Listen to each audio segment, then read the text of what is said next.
G'day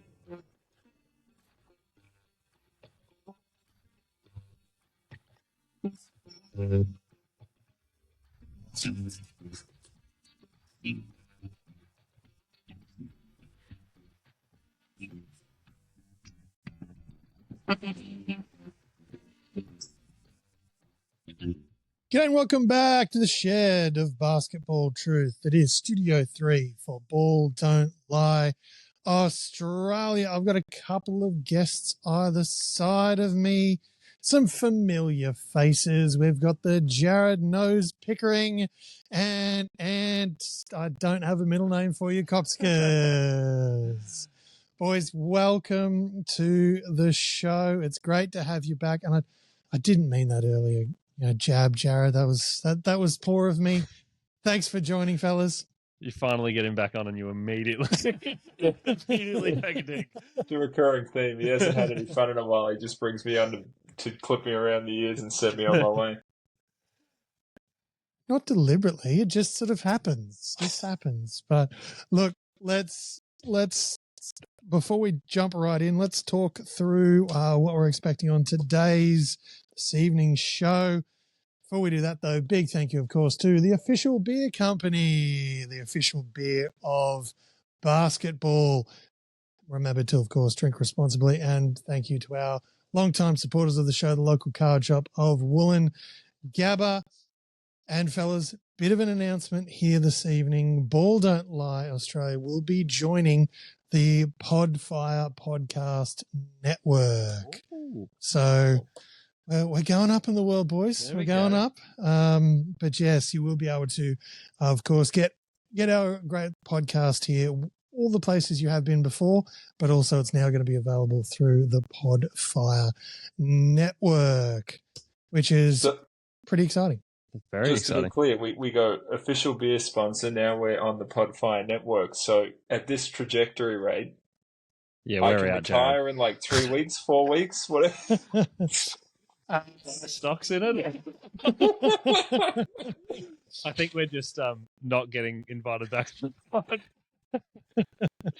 We don't need. We can go with just straight up NBA and NBL stars now. Yeah, we don't need to we've get these got also some rants. legitimate guests. Wow.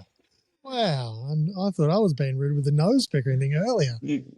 And still, you've got a chance, Ann. The Crackem King still reigns supreme. Don't forget that. Well, look.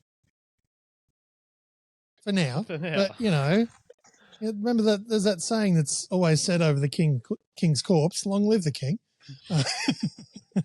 And tonight might be the night when get him in the back or the front, whichever way you want to,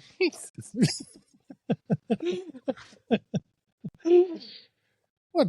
So I thought, have you not seen? Yeah, read history? That's the way these things kind of happen. Anyway, Crackem King is here. There will be some local card shop of Woolloongabba Crackem later on.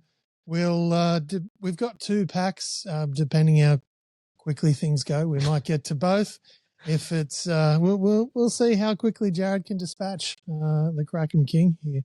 But we do have a bit to talk about. A lot going on. Pat Riley getting a statue in the basketball world.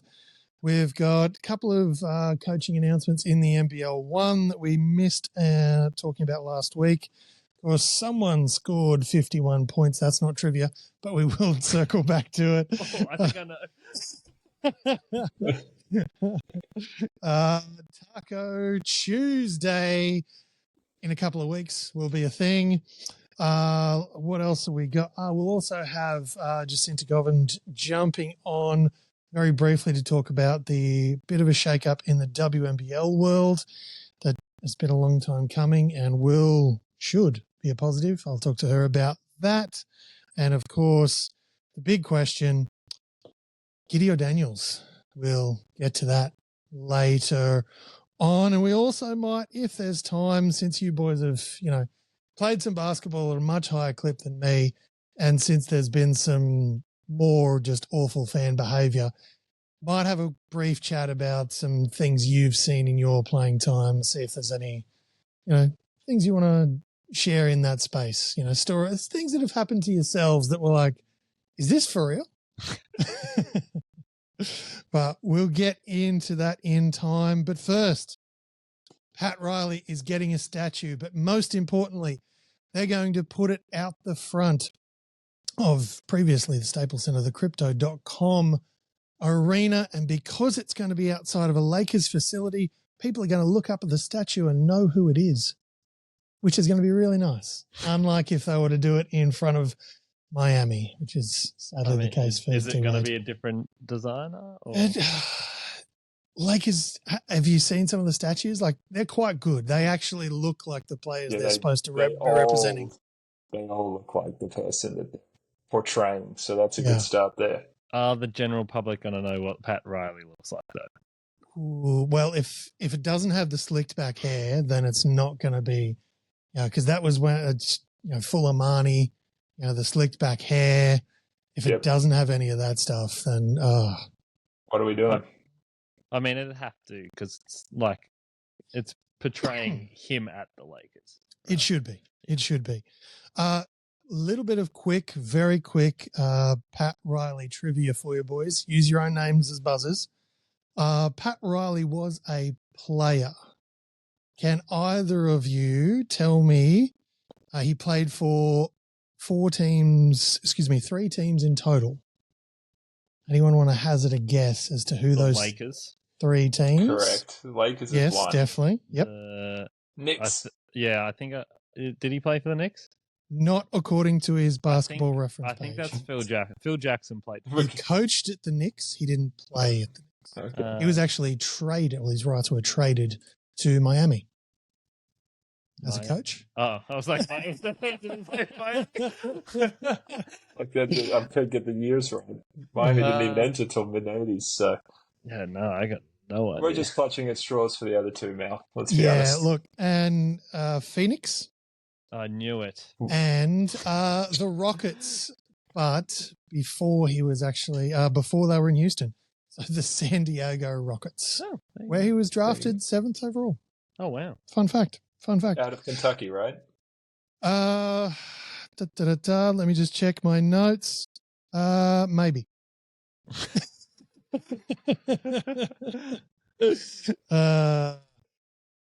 Yeah, not in my notes. In my notes, I've got things like his nickname of Riles and MacGyver. So, yeah, which, if you're going to have a nickname, that's not bad. That's not bad. Richard Dean Anderson. I like it a lot. All right, well-earned statue because of the stadium. Kentucky, 1964 to 1967. Look at you go. 4 years. Well done. 6'4", so in that time he probably played center.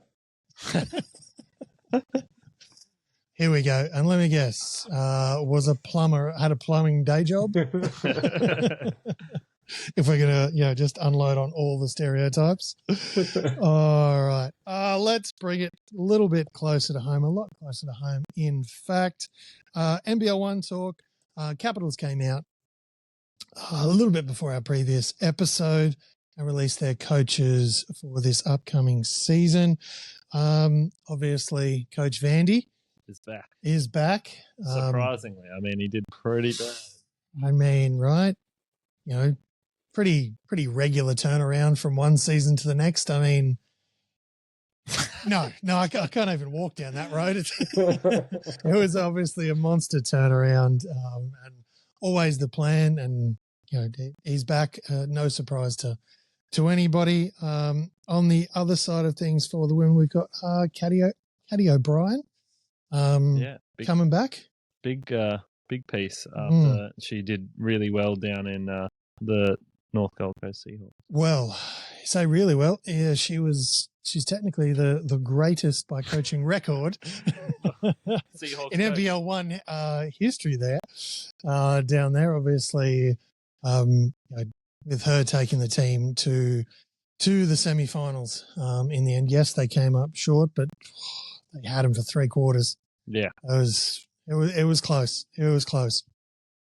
But yes, she will be coming back to the Capitals. Yeah. Obviously, long-standing connections. Coached and her dad coached, and it'll be cool. I have a lot of respect for Caddy's coaching, and obviously with previously good relationship with her as like one of Ryan Jeffries. They were married, and he was on our team, and yeah, she's just a top girl. Mm-hmm. Friend of the show, and I think she'll do well. We'll obviously, between the three of us, be all over that season in our own ways, but should be good. Now, coaching signings. He didn't quite get the coaching signing he wanted. He was, we're talking, of course, about Sam Mackinnon. Was interim coach at Phoenix. It's no surprise to anyone. He's made it very clear that he wants to be an NBL head coach, which came out this week that Taranaki Airs and him have come to a 2-year deal. So he's an NBL, Sal's NBL head coach. Yeah. And NBL. Exactly. But I thought it'd be, because there's a lot of this and that about, Sam Mackinnon, the player, and that kind of stuff. But as someone who's been coached by Sam Mackinnon, what is he like as a coach in your time with him? Yeah, well, I was a bit disappointed they didn't give him a chance to at least see out the season for the Phoenix. But he's you are not alone on this podcast. Yeah, a hell of a coach. He's not like a screamy head coach. He knows his stuff. He'll talk it through with you. He'll kind of pull you aside when you need to be pulled aside. There's a lot of respect, obviously, with how elite he was as a player. You kind of gain that respect already, before you even step foot on the floor. So obviously that helps a lot. But yeah, he knows his stuff. He has a way of communicating that makes you feel validated, as well as you kind of get the picture. You want to perform for him. He's not forcing you to kind of by intimidating or anything like that. So yeah, it was really good experience. Obviously having Kitty there helped as well, having basically a second coach on the floor. But yeah, Sam knew exactly what the best looks was going to be, and we obviously executed to as well as you could, basically. All right, Taranaki got themselves a real one. Yeah, well, I mean, they had a red hot crack last year, and they were missing some key players in that semi-final against a Lockie Albrick-led team. Mm-hmm. Yes, the Canterbury Rams. Missing their only size in Sam Froling. So, yeah, I feel like it might have been a bit different if they had that team. And well, they had their shots and all sorts of things. They were a floor wipe away. Was it ball heading back the other direction and leaked out, and referee stopped because someone slipped on the floor, and it's I understand exactly why you're doing what you're doing, but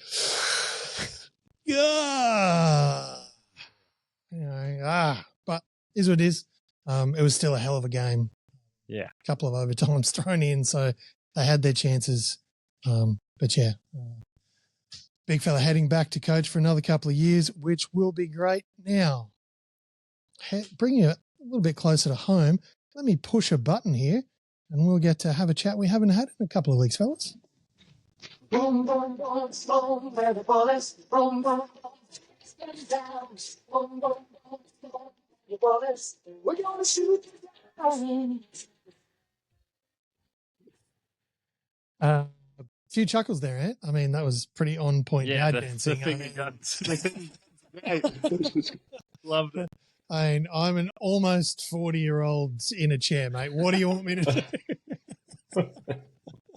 No, we just need to star swipe into the next scene and just make it a full on. I mean, I can try and what? Yeah, keep it low. Just, yeah, just to the side. Yeah. Right here. This is right your here. lane. Right this here. Is your lane. Stay in your lane. Right here. If you come 90% of the way here, we're going to be in. It's a very specific movie reference. All right. I picked it up. I know exactly what you're doing. All right. Now, obviously, big week for them. The Bullets, they got up in a big way. Yeah. I mean, big bounce back. Big bounce back, and Jared, I needed one. Yeah, I mean, we have the group chat going, but I would have said before that game that Shula may needed to have updated his resume if it went the other way, and instead they grab a win on the back of a Herculean effort by one much maligned import, and now they're knocking on the door of a playoff berth, and strangely somehow have played like 7 games, whereas some of the leading teams in the NBL have played 10 or 11 on games played. So it's all about that percentage, they're at 10. They've played 10. The other teams have just played like 14. Right. So we're 4 and 6. 4 and 6. Right. It's one of those things that we're looking at and going, okay, well, they've got a lot of games in hand, right? Mm-hmm. And, potentially it's a start of something. But they have, leading up to the outburst from Bateman over the weekend, they have played in some of the worst NBL games in years. I mean, we're talking both teams with the last 2 minutes of a game, it's going turnover, air ball, charge. Yeah, never seen people struggle so much to throw an inbound pass. So, like on either teams in those situations. Yeah, this is it, right? It's just bizarre how discombobulated both teams are. Grand final series last year, in the last few moments. Don't get me wrong, there was some elite basketball played up to that point, but in those last 30 seconds of both last couple of games, as soon as there was pressure on, everyone seemed to forget how to inbound the basketball. That is impressive from now. He's just gone with the tangential relationship between this Bullets season and the last NBL final series. Trying to be real positive here, mate. Trying to put a positive spin because, you started out strong in a negative way. And you and I both know I've got a lot of Bullets games left to watch out this season. Yes. Yeah. I'm going to catch them all, mate. And I'm really trying to put 51 points, baby. Now, was it awesome in person? Well, I wasn't there in person. Okay, sorry. But on the telly, it was. Well, we all saw it on the telly. Yeah, it was great for the broadcast to go right to the end, uninterrupted. And the way it finished, and what goes to the line to knock down the last. It was a top class display, and he could not miss. I mean, we talked about in the preseason that we were kind of like not sure about him, and obviously like up until this point, he's kind of shown that like we weren't sure about him. And then he had like a couple really good games in the Blitz where he scored really well. And it seems like, and he's had obviously the 51 point outage and then another 20 mid-20s game. But like if he can just channel, obviously you're not going to shoot as well as he did on Sunday every game, because that would be outlandish. Sort of middle ground. Yeah, just find the middle ground where you shoot the ball well and kind of draw that defense out and then can kind of create. Because he was at like 46 points and still finding guys. But yeah, really, really impressive display, and just a really horrible defensive display by Perth, though. Well, you can only play what's thrown at you, but he's hit 7 threes, guys. Maybe don't let him get wide open on this one. He's slowly jogged to the corner. Oh, he's open. The last 3, all the praise to him, because that was incredible. And I can honestly say I will never have that type of scoring output in my life. The last 3 that he hit was outlandishly bad defense. And I know they're down bad, but he literally passed it and slowly jogged to the corner, and all of a sudden he's open. He's like, oh no, I lost took a him. sip. Yeah, and hit a wide open 3 in the corner. But yeah, yes, but he made the wide open threes. But yeah, he made some really tough shots. So hopefully, obviously not the 51. I would hope that the 51 points would carry over, but if he can start to eke up to like 16, 17 points a game, and be that second guy off of Cook, because Cook has been really good this season. Didn't shoot well on Sunday, but he's like electrifying. I really like watching Keandre Cook play. I think he was maligned coming into the season, and he's proven to be quite a good NBL player. Yeah. if they can get that combo as the scorers and then have everyone piece in together and hopefully get a little bit more out of Dengadell like we were getting in the preseason, they've got like a path to find. And like we were saying it before, but if Emmett Naar's going to come in and run the second unit, it's going to at least somewhat unlock Rocco. Having like a guy that is a spectacular pick and roll player to be able to find him in the right spots, like where the Bullets have been finding him, just not in a position where he's going to finish. So that's optimism. There you go, Mal. You give us crap. That was very nice. Yeah, I'm excited now. He's still got his cement shoes on defense, but he might score a bit more. There's that negativity.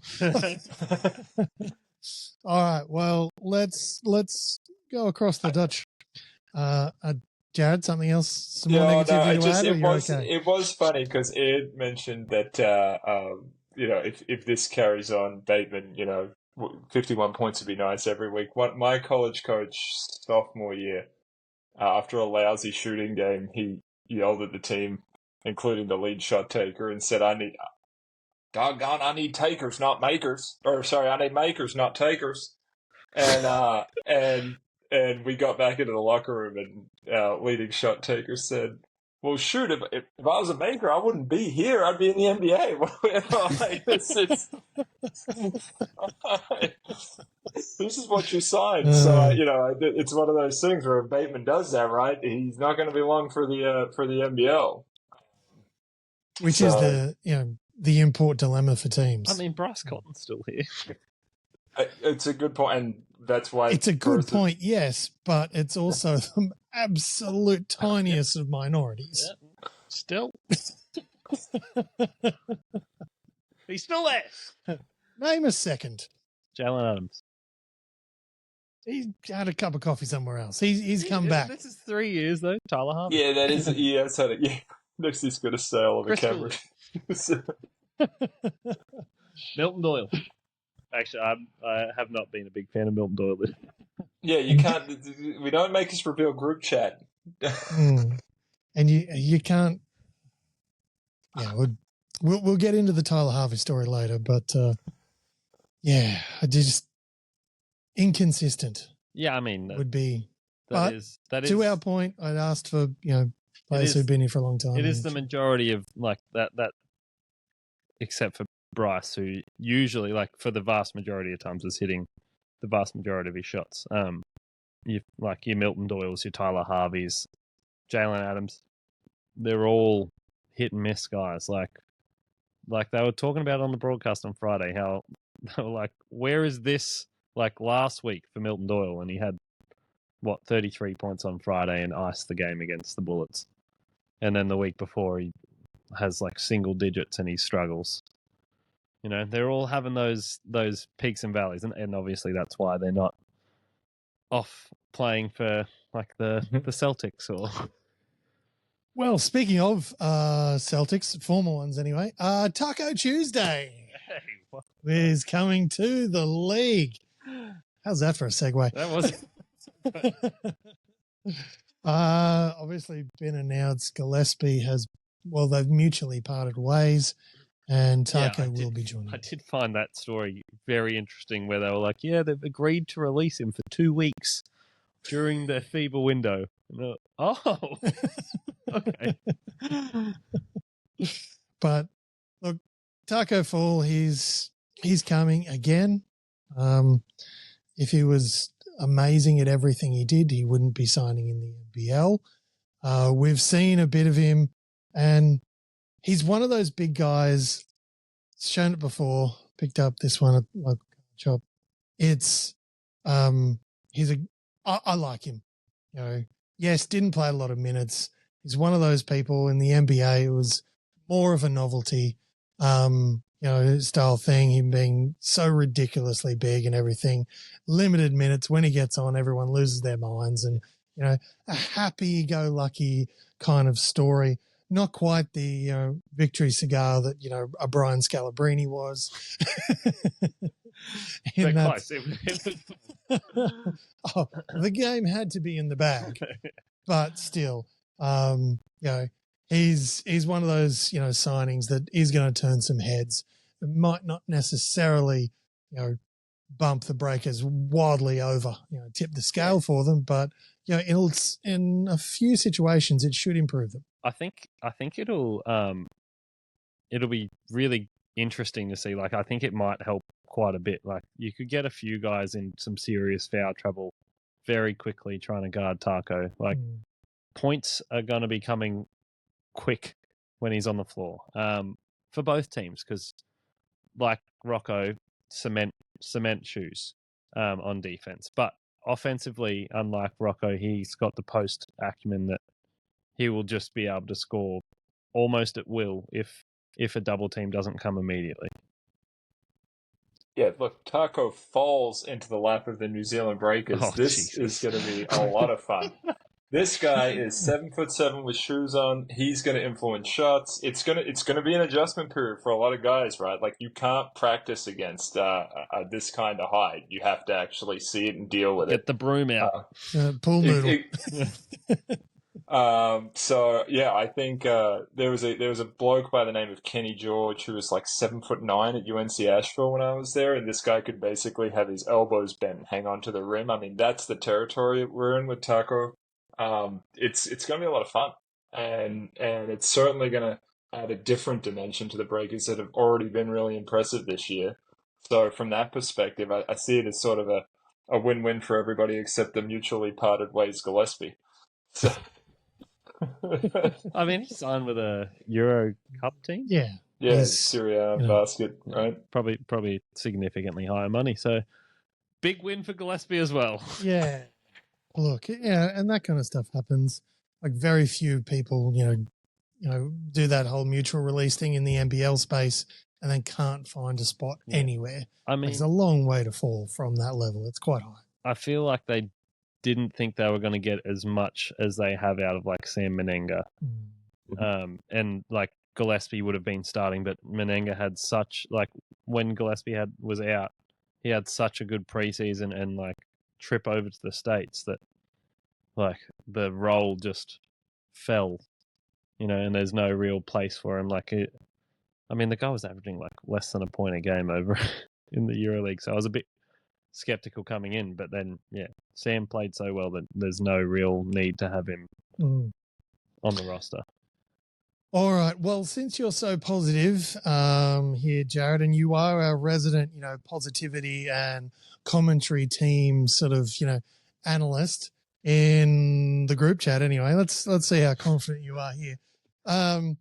One, Andrew Bogut will be joining the NBL commentary team for a few games this season. And before you jump in so wildly, remember, this is a young boy's dream player.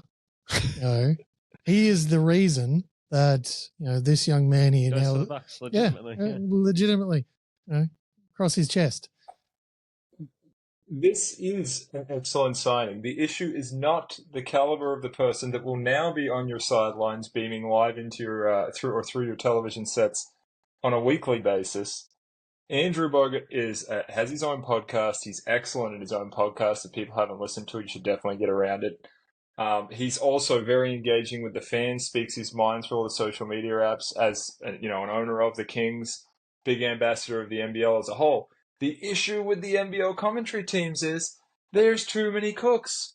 Okay, we've got every single time there's three in the booth in-game that all want to fire shots off all the time on top of each other. They mix up the three. There's no rhythm. You want to see a good three-man booth? Cut on NBL One Capitals. Man and woman. Let's be politically correct, right?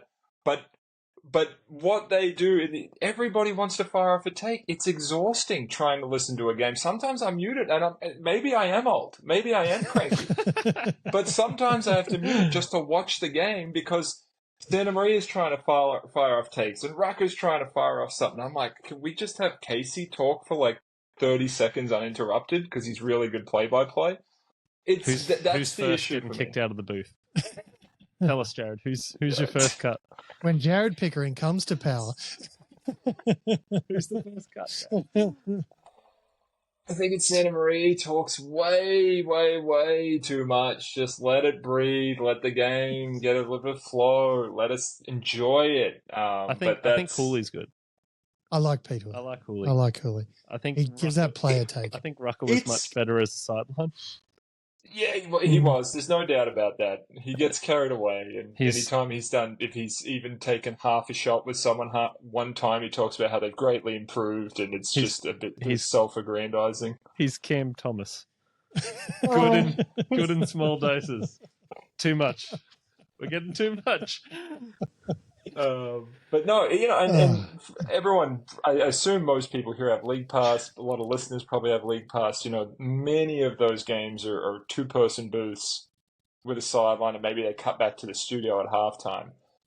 To go with the three-person booth, you have to have good chemistry and people who understand each other and know when to play off of each other. And when they keep shuffling the groups around, I don't think it gives... I don't like it to begin with, but I don't think it gives it a good shot. Yeah, look, as someone with a little bit of commentary experience at that NBL 1 space, it's really hard to get that chemistry right in short doses. It can be doable. I think it's the easiest way I've found is for everybody to know their role going in.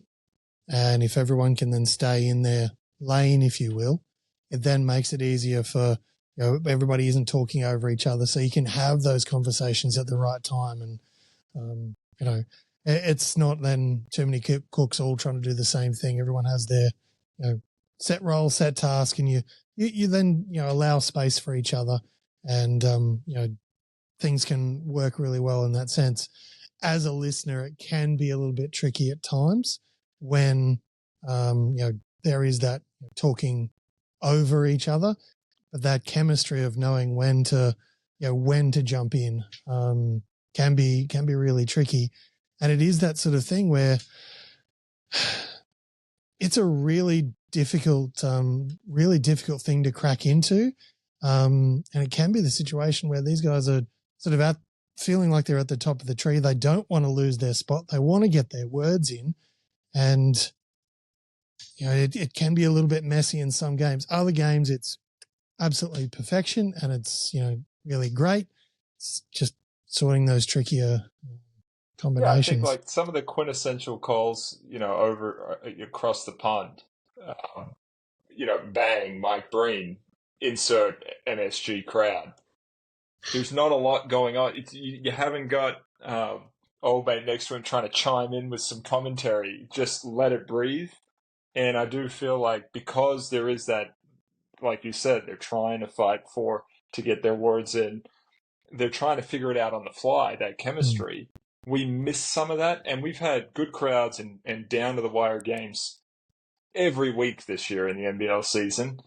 And it's very noticeable in those clunky games where it's just not clicking from the commentary team, that it just detracts, even if it's 5%, it's still a pain because the product is quite good in terms of close games and enjoyment.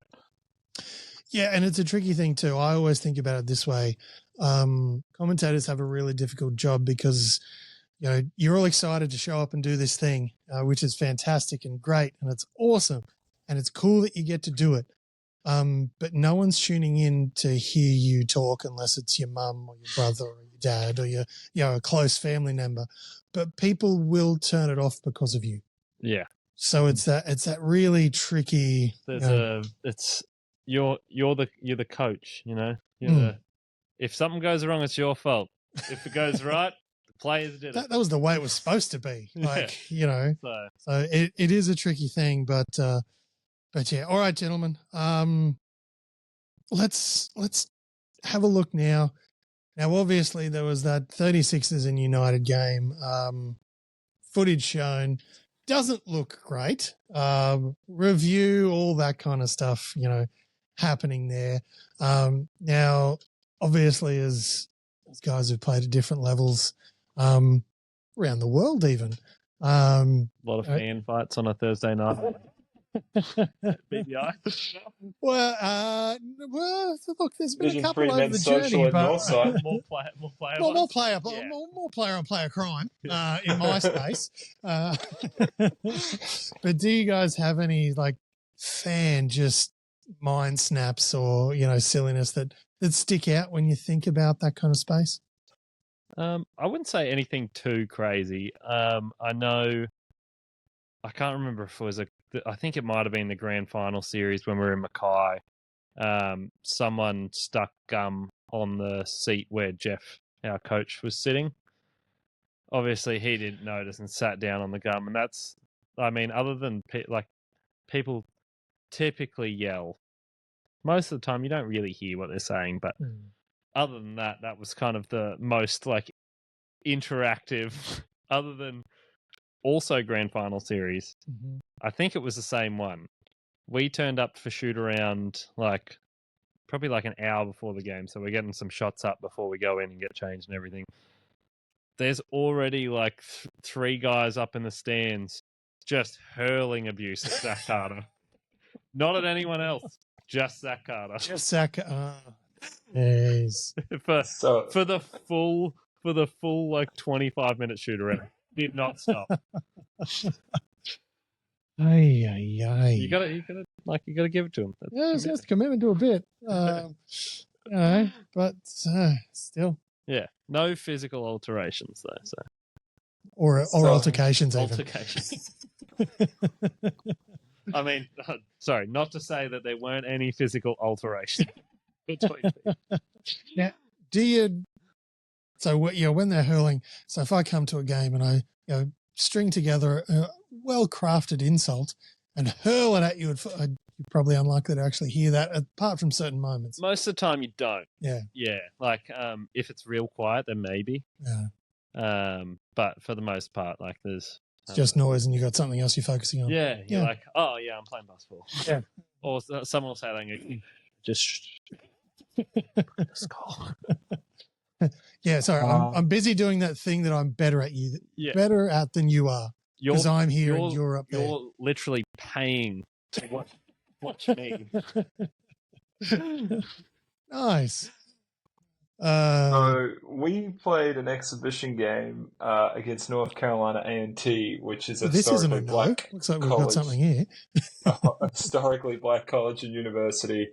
And before the tip-off, as was tradition for our college at the time, we had Golden Corral, which if anyone's ever had Golden Corral, I think the Sizzler buffet, but way worse. Okay. Way worse. So something great that still went bankrupt, but worse than that. Gotcha. We ate, everything was good, started to warm up, and in the middle of the layup line, I finished a layup and just kept running right onto the locker room to hurl my guts up and tried to sort of find a way to be like, okay, is this food poisoning? Is it just a one-off thing? And to say I didn't get unholy amounts of shit from the crowd for 5 to 10 minutes, and I've got head in towel, and now we're getting the, don't worry, we're just African American. Like, you don't need to be allergic to us. Everything started coming out on top of each other, and finally someone in the crowd asked the trainer, "What is wrong with that guy?" And he said, "He's throwing up." The guy stood up, said, "No, he's actually just sick. He can't go." So that was one. We did have another brief incident. It didn't escalate, thankfully, but again, these Division 2 courts, they're pretty close. People are on top of each other, so if you get like 1,500 or something inside the building, you're at capacity. And there was a game we were playing against another college, and our coach shoved. Wasn't a shove? Maybe it was a shove. It depends on Dean Bickerman. It was a shove. Don't put words in my mouth. It was a shove. In the words of Dean Bickerman, he didn't super escalate anything by pushing a man on the ground. But there was an interaction with a fan who was well outside of where they should have been. That for a hot second, everyone was like, wait, is it about to go down? Or it didn't, obviously. True to form, most basketball players are more willing to talk about getting into a scrap than actually getting into a scrap. But the old hold me back. Hold me back. But again, it's it's sort of one of those things where fan participation is simultaneously awesome and makes the games at any level and in all kinds of environments, that much better. But they can turn it real sour in a hurry, and it's just striking that balance. Oh yeah, and there's that magical line in the sand, and once someone crosses that line, it's no, you got to go.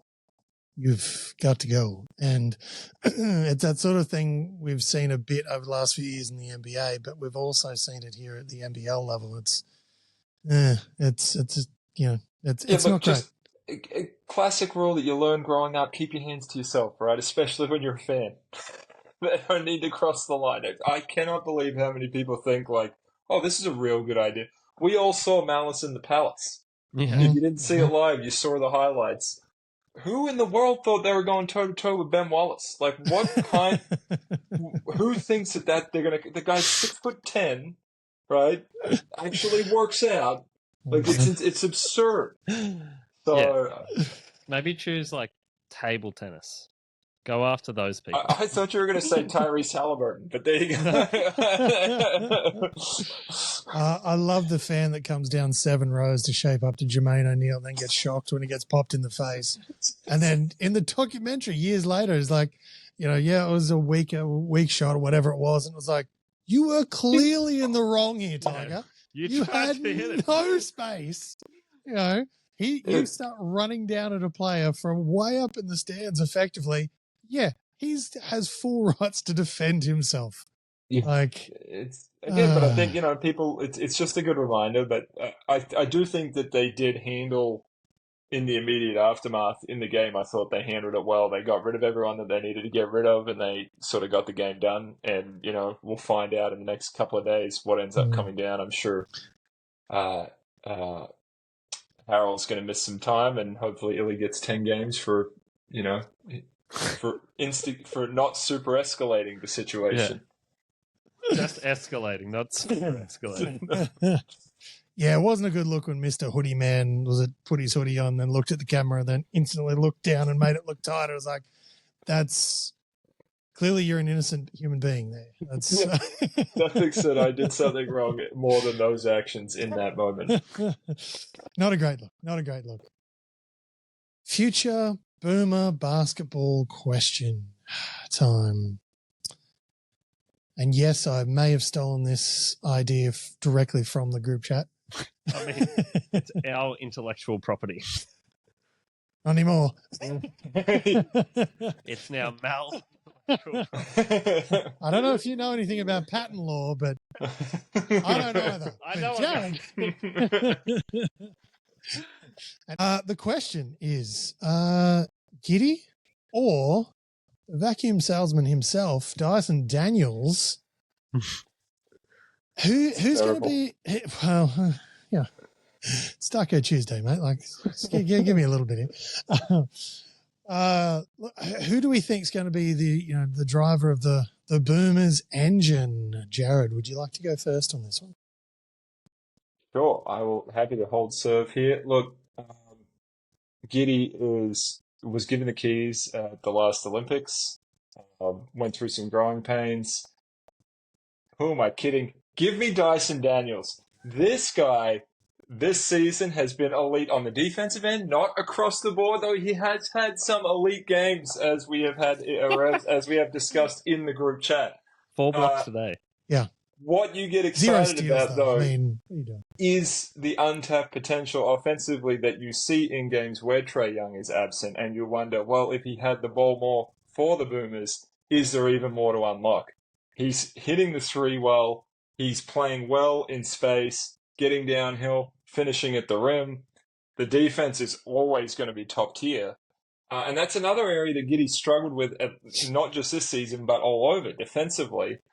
Probably the best answer is you need both to have anything interesting at the international stage, but just give me Daniels and let me see if Ian can return serve here.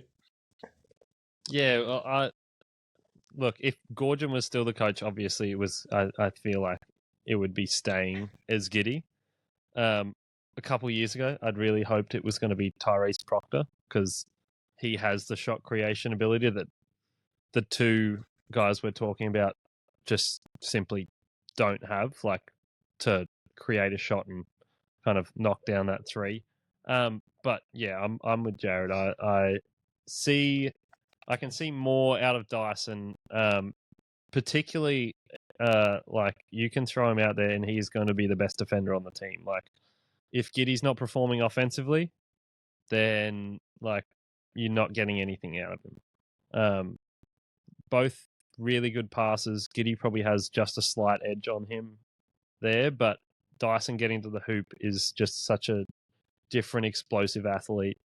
Shooting the ball reasonably well this year, and obviously like as more opportunity comes, I think he'll only get better. So yeah, it'll be interesting to see kind of where it all goes and like the next generation that comes through to see who fill in those spots. Like is Dijon going to step up in the next Olympics and play kind of how he has this season at Adelaide, where he's been an elite shot creator, shot maker.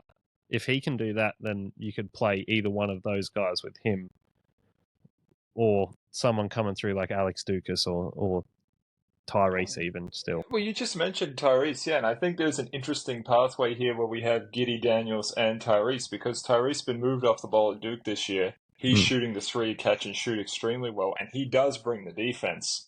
Yeah. So now you're sort of compensating for that lack of defense at Giddy's position. And if you're getting shooting from those two spots, you can probably live with a little less shooting from Giddy. I know his percentages are up, but if you watch the Bulls play, they do not guard him out to the 3-point line. It's just these are the questions you have to face to run a functional offense, which that was typically where we struggled at the last Olympics, is that sort of late game situation. What's going to happen? Please bail us out, Patty, again and again and again. But if you start to get that creation and shooting from, say, for example, Tyrese and Daniels, you might have something there. So it's not necessarily you have to go away from all, one or pick one over the other. But I think without doubt, Daniels is the easier person to fit into a lineup because he has all those traits and he's shooting the ball well and he's starting to show some real off-the-dribble zip as a secondary playmaker. Yeah, even as a primary for parts for the Hawks. I know Jalen Johnson's doing a lot, but Dyson is being, really like a revelation. Bit jealous of the trade there. I was like, maybe we could trade Brooke and get Larry Nance and Dyson Daniels. Some rival podcast, if we can consider the Bill Simmons podcast a rival podcast, spent significant amount of time. Significant amount of time discussing can you trade Trae Young? Take that guy's name out of this podcast. Roll through a whole heap of different options there, but they're again, national NBA podcasts are talking about can you trade Trae Young because Daniels and Johnson have been so good for Atlanta, and we would love that as Australian basketball fans. Let's be honest. Yeah, we definitely would, and obviously we wish both of them the best. But this second year turnaround, and the opportunities that Dyson's been able to have in Atlanta, it's clearly been just absolutely this. It's been great to watch. It's been everything that we kind of hoped for in the when we were talking about it in the preseason. That we're like, hopefully they don't start Bojan, and Dyson gets his chance, and he has, especially when the games where Trae Young doesn't play, he really gets to thrive. Yeah, it's been great to see. All right. We're going to step away momentarily. I'm going to have a quick chat with Jacinta Govind, and we'll be right back with some local card shop of Woolloongabba Crackem. All right, the WNBL. She always gets cranky when I say expert, but I'm going to say it anyway. Expert is back. Jacinta Govind. Jacinta, welcome back. It's been a minute since we've had you on the show. Been kicking goals in all sorts of ways since then, but had to get you on, get your reactions on this whole big news that the WNBL has. And look, I don't want to say too much too early, but pretty sure you and I are of the opinion that this is good news, very good news. Yes, so it is very exciting to be back with you again, Mal. It has been a long time between drinks on the Ball Don't Lie podcast, but it feels correct that we are back talking WNBL. So for those who had missed the news, official press release is available on the WNBL and NBL website, but the Woolloongabba Capital Group Syndicate and the National Basketball League Consortium have finalised an agreement to acquire a majority interest in the league. The consortium will assume control of the WNBL from the 2nd of April in 2025, with Basketball Australia retaining a minority shareholding. And if you refer to the article on the WNBL website, you have direct quotes from Victoria Denholm and Larry Kesselman himself. Basically, they're both just of the opinion, as we are as well, that the WNBL is a high quality product and it deserves to be treated a little bit better. There's a big opportunity for growth for the players and for the clubs and for the women's game in general in Australia. And so I think that will ultimately be their overall goal by taking over. We've said many times on this podcast how the WNBL, we know how good it is, but we want everyone else to know how good it is. Exactly. And it just needs to raise the profile and have a better platform. So hopefully this new ownership can do just that. Look, fingers crossed. It's definitely time for a change, an adjustment. Current model, just a bit too stagnant. Needs to be genuinely run like the business. There's a great product there. It's just needs to be sold a little bit better. And that investment will come. It is almost the dawn of women's sports, it seems. So now just feels like a great time. Even in saying that, the WNBL has been such a great product for so many years. It just hasn't got the love it's needed, to really spread that out and share. And they've tried some things, but look, this feels like, yay, feels like a happy day. I know there was, way back in the day when the Kesselman took over and got his filthy mitts all over the NBL, and the doomsayers were like, "Oh no, this is the." Has not gone anywhere but up. It's been fantastic. If we can get a percentage of that in the WNBL, we're in for something great, because the product is good. And what I'll also mention is that the founder of Woolloongabba Capital Group is Robin Denholm, and people may know her name as one of the major shareholders in Hoops Capital, who are, the Sydney Kings and the Sydney Flames. And she also had formerly worked at Tesla. Her daughter, Victoria, is the CEO of the same group and still is, or at least was once, the president of the Sydney Flames. So it's in the family, and you can tell that they are genuinely invested in the women's game. It's not a case of jumping on the bandwagon. But what's interesting about this press release is that they do recognise the value that the league has.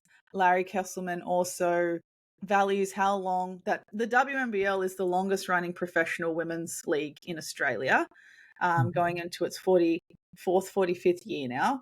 And he does recognise that, and there was some people that were worried that with this takeover, they're going to make the WNBL clubs basically follow and be the sister of the existing NBL clubs. But based on how much they value the women's game and the league as it is and its legacy, I'm pretty sure that they won't be doing that.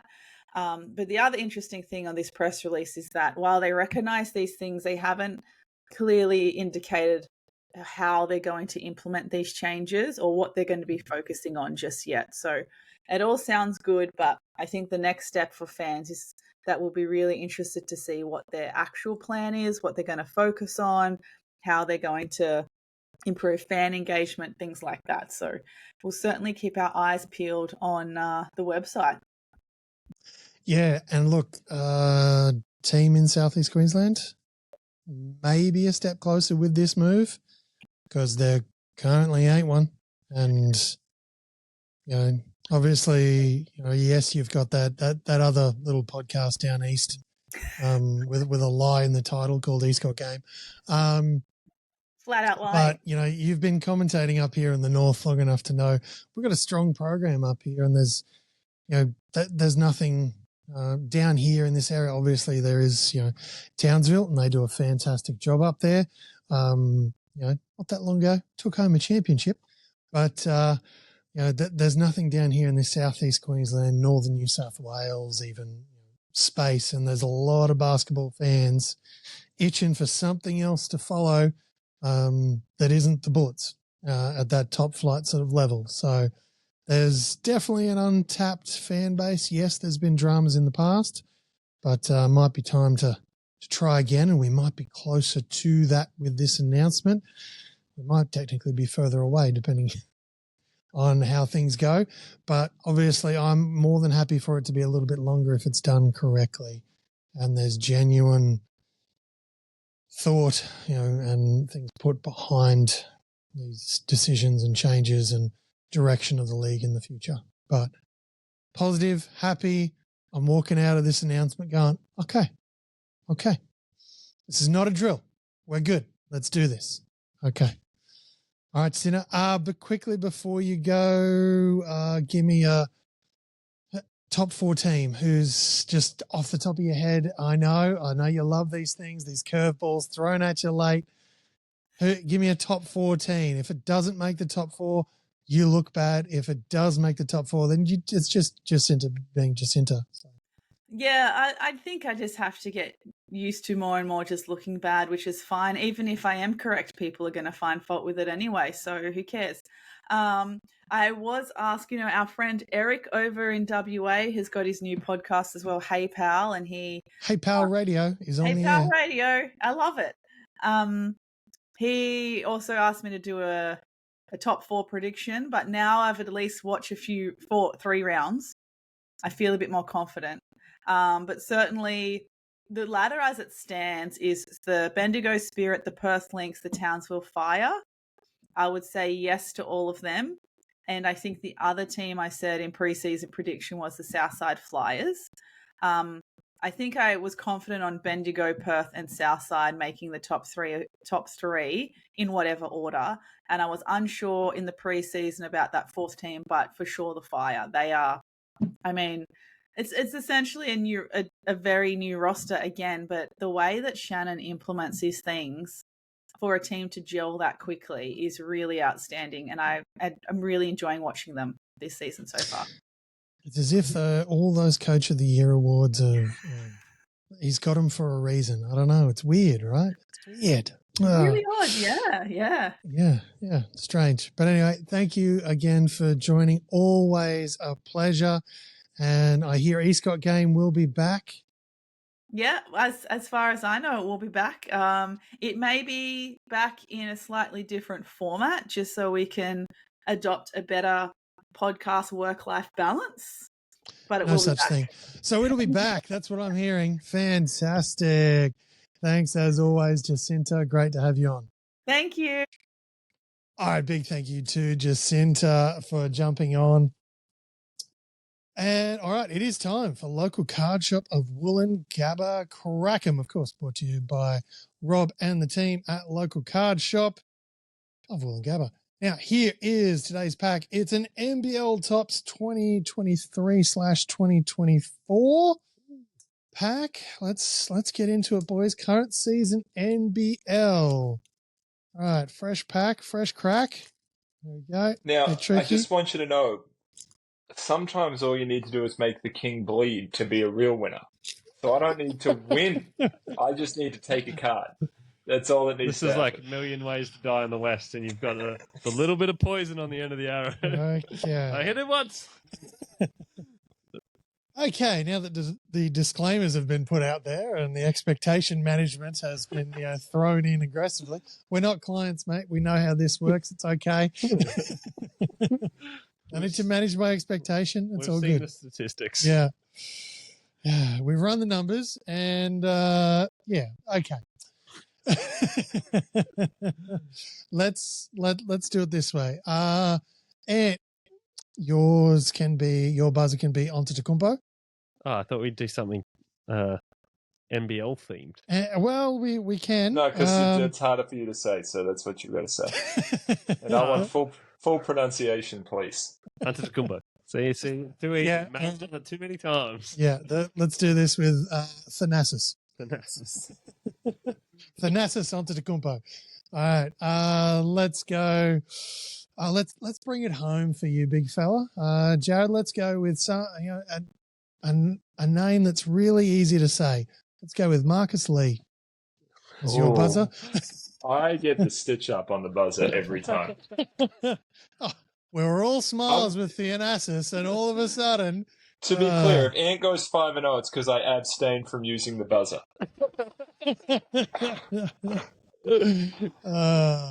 All right. Okay. Chill your boots. Okay, let's do this. All right, card one for local card shop of Woolloongabba, Crackem. After averaging 10 points for the third time in his NBL career in 2022-2023, somebody signed with the Jack Jumpers in April. Part of the allure was the fan base he'd experienced as a road player. Ardent supporters who now embrace him, says co-CEO Jurek Shivers, somebody embodies the values and work ethic that will resonate with the people of Tasmania. It's a Jack Jumper, obviously. Thanasis Antetokounmpo. Yes. I'm just going to... Is it Jack McVeigh? It is not Jack McVeigh. Number 3 for the Jack Jumpers. I'll start giving hints now, eh? Do you feel you jumped in before I could? I don't do the numbers thing. Me either, though. Yeah, look, I'm just going to... I love the idea of Macca at home yelling. Year, right? Yeah. Yeah, so, grand final winner. Remember that game I talked about earlier, but you're all give me Milton Doyle. No, Thanasis Antetokounmpo. Yeah. Is it Majok Dang? It is not Majok Dang. God. It is not. Is it Drimmick? Oh, it is. Anthony Drimmick. Very good. The Penguins. I'd almost forgot he played for them. He was being shoved out of the rotation. Well, I was going to say... he hit like 3 threes on a song, right? Boise State's finest. All righty. That's Ashton Genty. It's fair. That is fair. All right, now the college, knowledge That's king the is... college football one. Yeah. Another basketball. Yeah. Now this king's bleeding. Okay. All right. For, the New Zealand Breakers. Somebody... Just score update. All right. The man with the Thanasis Antetokounmpo buzzer on 0. The man with the Marcus Lee buzzer on 1. Did he say Marcus Lee? Does his guess count? To be fair, you'd already burned your guess twice. Yeah, I didn't have to, and I don't have to say it when you go. Semantics. All right.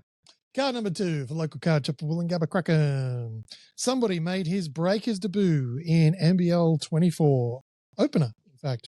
Scoring 15 points as part of the 98-87 victory over the Cairns Taipans. A standout shooter both from the field and at the free throw line, he played 2 seasons with Illawarra before a stint in Spain. Prior to launching his professional career, somebody twice was an all-conference performer in his U.S. college. Marcus Lee. Yes. Normally when someone says the buzzer, they then come with an answer. Some sort of guess. John Antonio. No. Okay. No, for the New Zealand Breakers. Oh, see, I got to listen to team names. This is a shocker. Yes, you've got to listen to parts of the clue. It's Yeah, critical data points. There you go. such a tricky job. Ah. I can't even. Oh, Thanasis Antetokounmpo, is it Mango Mathiang? It is not Mango. It is not. All right, so his hometown of Longmont in Colorado. Born in 1998, according to the card, as we know. Sometimes these are. Their import. Mm-hmm. It was the import. 2 years at the Hawks, 2021 and 2022. That was their last seasons. 2 years ago. New Zealand Breakers. 2 years ago at New Zealand or 1 year ago at New Zealand? Last season would have been at New Zealand. Oh, why can't I think of their imports? Yeah, what a memorable Breakers team last year. All right. Last clue, JJ. And not Berea. Why can't I think of anyone on this team? Mm-hmm. 3, 2, 1. Justinian Jessup. Oh, Jesus. Oh. No, Did Jessup. he play for them last year? Justinian Jessup, not Jesus. Oh, did he get injured early last year? So, that's why I didn't remember that he played for them. They had a very, all I could think of was the year before. I could just see Jarrell Brantley. all right. After card number 3. After winning the NBL Best Sixth Man Award and a league championship with Melbourne in 2021, somebody... Thanasis Antetokounmpo, is it Yes. Shea Illy? It is not Shea Illy. Somebody garnered all NBL first team honours in 2022. He's thrilled to be back with the club for NBL 24. After a year away, he thrives in our system, said Coach Dean Vickerman.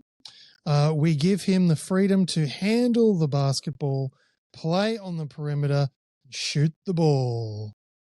Oof. From South Sudan. Could we ever get any more generic? Well, that wasn't. From South Sudan is fairly specific. Yes. You know, Let Ant back in. they do have great representation in the NBL. They but do. They really do. There's too many guys. That's playing for Melbourne last year. Mm-hmm. Melbourne United. Oh, Thanasis Antetokounmpo. It's JLA. Joel Alachul Jr. Yes, indeed. I forgot that he came off the bench. I almost went with Jared's buzzer of Marcus Lee. All righty. Card number 4, guys. It is all tied up between you two. That's amazing that we're tied on It's 4 been cards. it's been a struggle. We're Been a up bullets to 4. game. Yep. All right, here we go. Card number 4. Somebody's glittering NBL career has included an All-Star Game MVP award, a Rookie of the Year award, 2 All-NBA second team nominations, and Best Sixth Man honors. The 2023-24 campaign, his 20th as a professional, is his 3rd with United. I've still got that hunger to win a title here in Australia, he says. I want to win one here. Honestly. Antetokounmpo. I think I was in first. Oh, God He damn it. finished He's got first. Such a short name. He finished first, which isn't a glowing recommendation. Look, are you that worried that I'm going to get it right? Let's be honest. No, go ahead. Come on. Brad Newley. Brad Newley is correct. There we go. Oh. All right. Okay. Adelaide boy, if I'm not mistaken. Let me just check the back of the card. Hometown of Melbourne, Victoria, which Minus the point. as we know, the backs of these cards, we will do, fair and impartial verification on that. But born in Melbourne, grew up in Adelaide. It says here, born Adelaide, South Australia, on Wikipedia. Yeah, Wikipedia. That's Yeah. They said They said what Flowers was 4 years old on these cards. I'm taking but still, Wikipedia. this over is there. This is why I said we'll have to do fair and impartial Can research. you get on a basketball reference? Just so you're aware, early you are life. you might be fair, but you aren't impartial in this situation. Stay off Wikipedia.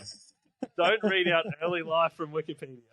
Newley was born in Adelaide, South Australia, in the suburb of Lower Mitcham. During his primary school days, he lived in South Australia, Northern Territory, and Queensland. Okay, so it's a kaleidoscope of states. We're going to leave it at that. All right, unfortunately, we've lost Jared there.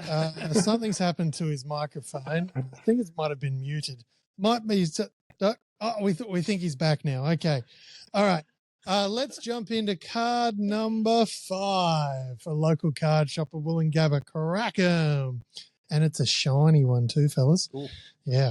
All right. An NBL newcomer in 2023/2024. Somebody has a leg up on much of the rookie class, having shined professionally in his native Lithuania. The NASA Son of the Combo. It's, Yes. Rob Stavikas. Yes, Rob Stavikas. There it is. There's a shiny rook. He was good last year. I'm a bit disappointed he's not actually. Like, I know he got drafted, but just I don't think he's with a team. Draft and stash. Yeah. All right. Card number 6. Now, quick score check for those playing at home. The King is bleeding a little bit more than he wanted to. Feels like it's naught but a flesh wound at the moment because we haven't had the last card. So let's jump in. But to be clear, we're 2 and 2 from 5 cards, so that's how well 2 we're and 2 doing. from 2 5. and 1. Yes. So with a colossal whiff. To be fair, it's not colossal is a bit strong. The guy played like 2 games for New Zealand. Like I said, colossal was a bit strong, but a whiff from both. And here we sit now, 2 apiece with a tiebreaker. And I do have a backup tiebreaker card if we need. Just by how we're going, that's probably fair. Really shouldn't be, but here we go. Final card for local card shop of Woolloongabba, Crackem this week in our 190th episode. Somebody has regal athletic bloodlines. His father, Bjorn, was a bronze medal winning Summer Games swimmer for Germany. Marcus Lee. God damn it, I know who it is now. Yes. I'm just going with Bjorn. Bobby Clinton. Give it to me. No. The NASA Son of the Combo is Yes. Harry L. 40. Oh, God, boys. All right. Germany. No. You know what they say when you assume. All right. So you're all both back in. We're back in. And that was a rookie error there, mate. You could. Good guess. You said he swum for Germany, and the only German player I can think of that's played in the league. Who's played this game more than anyone? You've played this game more than this Crackem. You should have known that you had all the rest of the clues. I was just excited. I got excited. All right. Got excited. Continue Went on. off early like this one did before. All right. Let's jump back in. You're both back in. All right. Mum is an Australian champion Ironman. Okay, see, that would have helped. Yes. Before joining the NBL Next Star program at 16, somebody made his. The NASA Son of the Combo. Isn't it Rocco Zakarski? It is Rocco Zakarski. Let's there go. we go. Oh, Big that's a City nice Ballers. Yeah, that's a rookie slick one. card. This You're is going to have how to I get that one die. signed. That one is going straight into a card safe. I mean, we got it just after his best NBL game that he's had. Indeed. Some would say. Some would say. Someone's aunt would say. No, so I saw it on the internet. I don't know who said it. Some have said that. Some have said. Some have said. All right. Well, the King bled, but wasn't anything more than a flesh wound. It is just a flesh wound. And he has survived. But Jared, I do have a potential prize here for you. Consolation prize. You didn't get the victory. No one is saying you did. Is that the Okay. jersey he won? The one that he's wearing currently? No. That's my green shack jersey. That comes out St. Paddy's Day. Green check. Yep. My bad. Oh, good. So once a year. Though I have a card here. Because it's stored for the other 364. Yep. I have a card here. I was at the local card shop of Woolloongabba over the weekend, and I found myself a National Treasures hand-signed rookie card of a certain Orlando magician. And numbered 45 to 99. It is the thickest gauge card I think you've ever seen. Pretty much the same thickness as a pack of the Topps cards from NBL Topps this year. But here's the way I'm going to do this. I'm going to do a Crackem style. Whoever gets it takes home the card. All right. Yes. And gives it's it designed to for me. you to lose. And gives it to me. Yeah. Yeah. I don't want to hurt Jared. He's going to know it anyway. Magic guy. He should. Sure. He's literally sitting there wearing a Magic jersey. It's his team. You know, they've been on the rise since that little expansion team got the thumbs up from Stern back in the day. You know, everything's, you know, they keep trying, the league keeps trying to help them out. But either that or the Pistons is Jared's wheelhouse. all right, let's jump in. Let's do this thing. For the Orlando Magic, obviously, after sporadic playing time early in the 2014-2015 season, somebody was elevated to the starting lineup on January 10 against Portland and proceeded to contribute across the board. The defensive stopper tallied a whopping 5 steals to go along. Just to hopefully ruin Jared's day. Is it Jonathan Isaac? It is not Jonathan Isaac. Too early. Too early, yeah. I couldn't think of anyone else that was a defensive stopper. There's been a bit of that to you today. There's hyperbole on some of these cards, we'll say that. Some. All. All right. Where were we? The defensive stopper tallied a whopping 5 steals to go along with 6 points, 3 rebounds, and 2 assists in his 24 minutes. He was drafted in 2014. He's 6'6", and according to this, has a weight of 200, I assume, pounds. Yeah, I hope it wasn't kilos. Back shack, 6'6", 200. Glenn Davis. Big baby, it is not. It is not Big Baby. Although he would go on to have more steals. Big Baby would. Sporadic playing time. Gee whiz. From 2014. We don't have a college. There's no college. No college. He was born in 92. 92. Oh, he's the same age as me. Oh, there you go. All right, Chad, I'm going to put the timer is on, mate. The timer is on. Give me Hazonia. No, he had playing time straight away. Mm-hmm. And that but then he got rid of it. Then he got rid of it.